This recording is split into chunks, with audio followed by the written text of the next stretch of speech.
அட எங்க வச்ச சாவிய மறந்து உள்ளே வச்சுட்டனோ. மிங்மிங், சாவி டிரால இருக்கான்னு பார்த்துட்டு வா. சரி.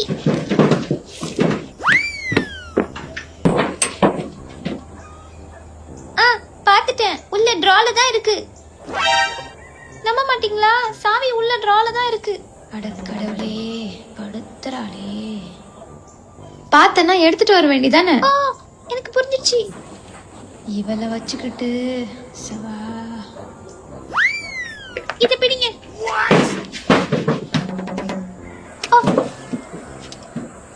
பாருங்க, சாவி டிரால தான் இருக்கு. அடி சண்டாளி. ஐயோ, என்ன தப்பு பண்ணிட்டேன்னு இப்படி பாக்குறாங்க. எப்ப பார்த்தாலும் குண்டக்க மண்டக்கவே பண்ணிக்கிட்டு இருக்க. நில்லுடி. ஐயோ, என்ன விட்டுடுங்க. ஓடாத நில்லுடி. இன்னைக்கு உன் மண்டைய பொளந்து உனக்கு மூளை இருக்கான்னு பார்க்காம விட மாட்டேன். ஐயோ, விட்டுடுங்க.